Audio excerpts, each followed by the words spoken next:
మిథున్ రెడ్డికి హైకోర్టులో ఒక గట్టి షాక్ అయితే తగిలింది. ఇది షాక్ అనాలా, లేకపోతే ఎదురు దెబ్బ అనాలా, లేకపోతే ఏమీ లేని దానికి ఆరాటపడిన మిథున్ రెడ్డికి చివాట్లు అనాలా? నేను మొత్తం కథ అంతా చెప్తాను, తర్వాత ఏమనాలనేది మీరే నిర్ణయించుకోండి. ఏమైంది అంటే, మనకి ఆంధ్రప్రదేశ్లో కూటమి ప్రభుత్వం ఏర్పడిన దగ్గర నుంచి ఒక దాని మీద వాళ్ళు గట్టిగా కూర్చున్నారు. ఏంటంటే, వైసీపీ హయాంలో ఎవరైతే అవినీతి అక్రమాలకు పాల్పడ్డారో వాళ్ళందరి మీద ఒక జులిపించాలి, లేకపోతే ఉక్కుపాదం మోపాలి, వాళ్ళందరినీ ఒక అర్జెంటుగా క్రమశిక్షణలో పెట్టేయాలి. ఇది కదా కూటమి ప్రభుత్వం అనుకుంది.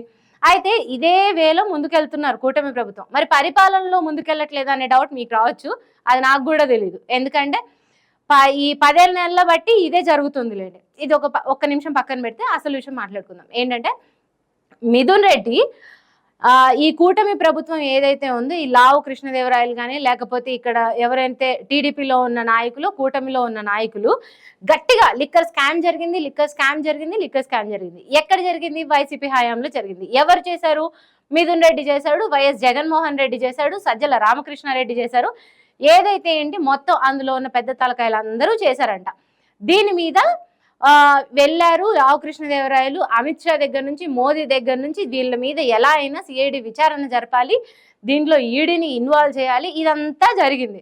అయితే ఇదంతా వాళ్ళంతా ఒక పక్క ప్లానింగ్ ప్రకారం వస్తుంటే, దీంట్లో మధ్యలో యూటర్న్ తీసుకున్నట్టు, లేకపోతే మొత్తం ఆ రోడ్డును క్రాస్ చేసి వెళ్తున్నట్టు మిథున్ రెడ్డి వెళ్ళి హైకోర్టులో నాకు మొత్తం ఈ ఇష్యూ మీద ముందస్తు బెయిల్ కావాలని అడిగారు. దీనికి ఈ రోజు ఒక తీర్పు అయితే వెలువడింది. అక్కడే నేను అనేది మిథున్ రెడ్డికి షాక్ కొట్టింది అని.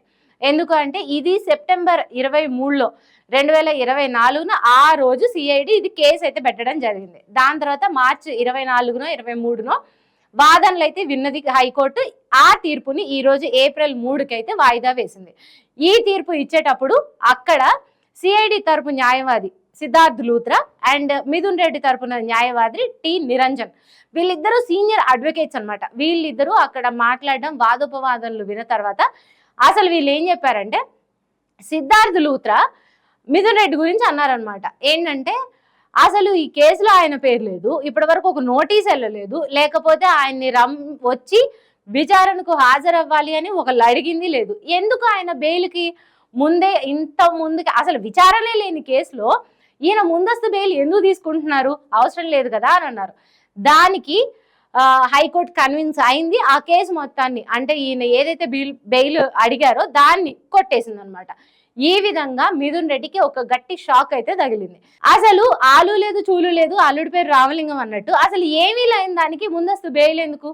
ఇప్పుడే కదా దానికి ఒక్కొక్క దానికి అడుగులు పడుతున్నాయి. మొన్ననే సజ్జల రామకృష్ణారెడ్డి పేరు వచ్చింది, విశిష్ట కంపెనీ పేరు వచ్చింది, లేకపోతే 90,000 కోట్లు ఓన్లీ మీరు మనీ ట్రాన్సాక్షన్లో 698 కోట్లే ఉన్నాయి. మిగతావన్నిటిని ఓన్లీ మీరు డిజిటల్ ట్రాన్సాక్షన్స్ కాకుండా మనీ ట్రాన్సాక్షన్స్ చేశారు. సో 20,000 కోట్లు పక్కకి వెళ్ళిపోయాయి. అందులో 4 కోట్లు దుబాయ్, ఆఫ్రికా వెళ్ళిపోయాయి. అలా చూసుకున్నా కూడా దుబాయ్కి వెళ్ళిన 2,000 కోట్లు ఆయన ఎవరు సునీల్ రెడ్డి చేతులు మార్పించారు. సో ఇదంతా జరిగింది. దీని మీద సిఐడి విచారణ పకడ్బందీగా జరిపి వీళ్ళందరినీ అరెస్ట్ చేయాలని కదా ఇప్పుడు ఒక్కొక్క దాంట్లోకి వెళ్ళి పావులు కదిపి ఒక్కొక్కరిని బయటికి లాగుతున్నారు. అసలు ఎక్కడ చూసినా మిథున్ రెడ్డి పేరు లేదు. మిథున్ రెడ్డి పేరులో ఫస్ట్ నుంచి మిథున్ రెడ్డి పేరు ఎందుకు వినబడుతుంది అంటే, మిథున్ రెడ్డి భయపడ్డాడు, మిథున్ రెడ్డి లేకపోతే కోర్టుకు ముందస్తు బెయిల్ కోసం వెళ్ళాడు, మిథున్ రెడ్డిది ఈ రోజు విచారణ, మిథున్ రెడ్డిది ఆ రోజు విచారణ. ఎందుకు ఇవంతా? అసలు మిథున్ రెడ్డి పేరే లేదు కదా. ఇదే అంది హైకోర్టు కూడా కేసుని కొట్టేసింది.